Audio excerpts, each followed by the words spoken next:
जीत का तो पता नहीं, पर मेरे महादेव मेरे साथ है, हारने तो मुझे देंगे नहीं।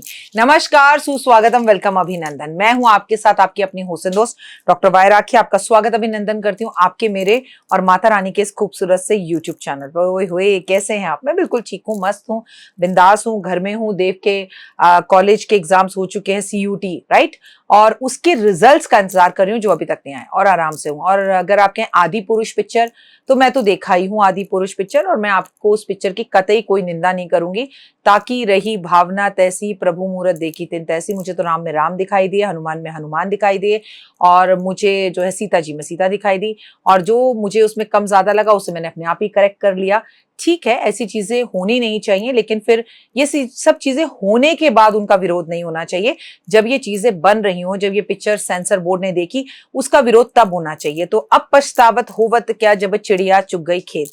तो इस विषय पर मुझे टीवी पे से बहुत कॉल आए कि आप आइए, आप अपना व्यू रखिए, राखी जी आप इसके बारे में कुछ बोलिए। तो मुझे लगता है जब मैं 1 घंटे की शूटिंग करती हूँ और इसके अंदर ही मुझे मैं अपने 30 एपिसोड शूट करने बैठती हूँ, तो मुझे पूरा दिन लग जाता है।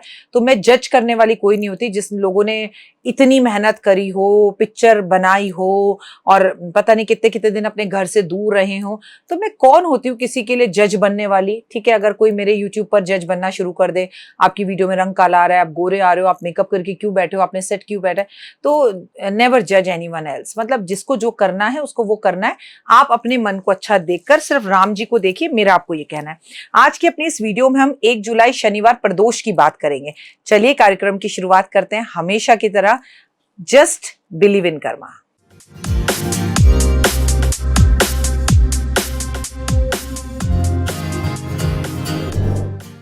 तो बिलीव इन कर्मा की अगर बात की जाए, तो जैसा कि आपको पता है कि इस बार जो है अभी हमारा जो जून का महीना चल रहा है, 3 जुलाई को जो है वो गुरु पूर्णिमा है, लेकिन 1 जुलाई को शनिवार है और प्रदोष है। अब हम सावन के पावन महीने की तरफ भाग रहे हैं, और सबसे महत्वपूर्ण बात यह है कि हम अपना खाने का, पीने का, कपड़े, मतलब जो चप्पल हम छोड़ेंगे या हम जो भी नई नई चीजें करेंगे, जैसे मैंने आपको बोला है, हेडलेस इस साल की एनर्जी में जो हमें मिल रही है कि हेडलेस एनर्जीज है, इसमें हमें करना क्या है भाई, हमें बहुत ध्यान रखना है कि हमें अपने सर पर जो है ना कपड़ा बांध के रखना है। पूरे के पूरे टाइम पे हमारे पैर नंगे रहेंगे, सर ढका रहेगा। अपने बाल धोए, औरतों के लिए खासकर कह रही हूँ, अपने सुखाए बाल, जैसे सूखे बालों को बांधा और सर पे कपड़ा रख ले। सोते उठते खाते जागते टोपी रखो, स्कार्फ रखो, पल्लू रखो, पर सर नंगा नहीं होना चाहिए। सावन के इस बार मैं चप्पल छोड़ रही हूँ, चावल छोड़ रही हूँ, मैं रोटी भी छोड़ रही हूँ, मुझे नहीं खानी रोटी भी, और मैं सर को ढककर रखूंगी, पैरों में जो है चप्पल नहीं पहनूंगी। तो मेरा ये नियम रहेगा सावन में। आपका क्या नियम रहेगा मुझे जरूर बताइएगा। लेकिन 29 जून से चतुर्मास शुरू हो चुका है, लेकिन याद रखिएगा इस बार चतुर्मास नहीं है, इस बार जो है, इस बार है पंचमास, क्योंकि अधिक मास, पुरुषोत्तम मास भी इसमें जुड़ा हुआ है। और चतुर्मास का जो पहला प्रदोष है वो हमें मिल रहा है 1 जुलाई को, और भगवान शिव धरती पर आ चुके हैं। क्योंकि जैसे ही जो हमारे विष्णु भगवान है वो 29 जून को सोने के लिए चले गए लक्ष्मी जी के साथ अपने ससुराल समुद्र के अंदर। अरे आप बड़े भाग्यवान हैं अगर आप दुबई रहते हैं, और बड़े भाग्यवान हैं अगर आप मद्रास रहते हैं, आप बड़े भाग्यवान हैं अगर आप अहमदाबाद के आसपास रहते हैं, क्योंकि अहमदाबाद के आसपास भी बहुत ही पास में समुद्र है, या आप मुंबई में रहते हैं, भाई आप उस हर जगह पे रहते हैं तो आप बड़े ही भाग्यवान हैं जहां समुद्र है। क्योंकि मैं आपको बता दूं, इस 5 महीने विष्णु जी लक्ष्मी जी के साथ समुद्र में वास करेंगे। जब मेरे विष्णु जी समुद्र के अंदर हैं, तो इस पंच मास में एक बार तो समुद्र में नहाना बनता है, एक बार तो उसमें जिसमें मेरे भगवान विष्णु स्वयं बैठे हुए हैं उस पानी को अपने ऊपर डालना बनता है, उसके करीब दिए जलाना बनता है, उसके ऊपर रोली मोली कपूर अगरबत्ती जो है समुद्र में भगवान के चरणों में फूल समझ के अर्पण करना बनता है। तो आप सबको मेरी कसम है, जो भी समुद्र के आसपास रहता है वो मुझे 29 जून के बाद जब भगवान सोने चले जाएंगे, समुद्र का पानी प्लीज भरकर जरूर भेज दीजिएगा, बड़ी मेहरबानी होगी आपकी। आप चाहें तो मैं कोरियर के पैसे यहीं पर दे दूंगी, आप प्लीज समुद्र का पानी मुझे भेज दीजिएगा, क्योंकि वो पानी मैं अपने व्यापार घर के क्षेत्र में छिड़काव करना चाहती हूँ, और उसे पानी को मतलब नहाने के पानी में डाल के नहाना चाहती हूँ। तो धरती पर शिव आ चुके हैं, भगवान सोने जा चुके हैं।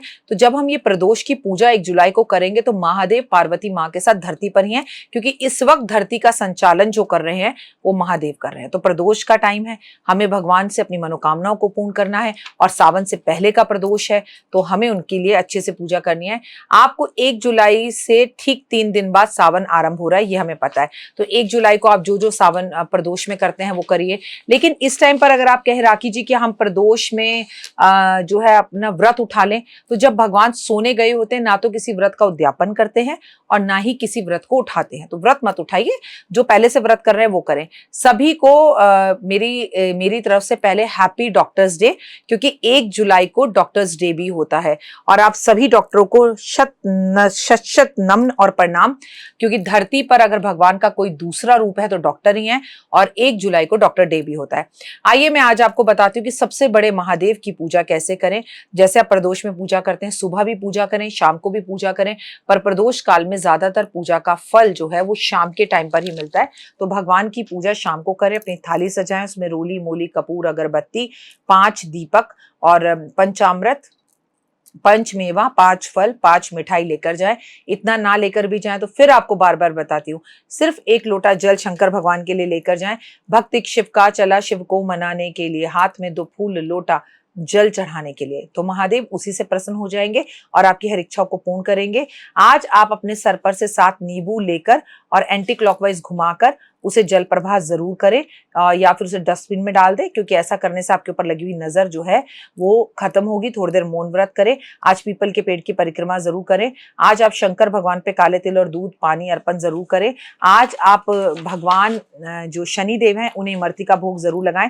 पीपल के पेड़ पर आज आप जरूर दिए जलाएं, पीपल के पेड़ को स्पर्श करें, पीपल के पेड़ की परिक्रमा करें, 5 दीपक भगवान के सामने जरूर जलाएं। आज एक रोटी बनाकर उस पर सरसों का तेल लगाकर अगर आप कुत्ते को खिलाएं तो आपके दुश्मन दूर होंगे और आपको आराम मिलेगा। आज काली छतरी या टॉर्च दान करें।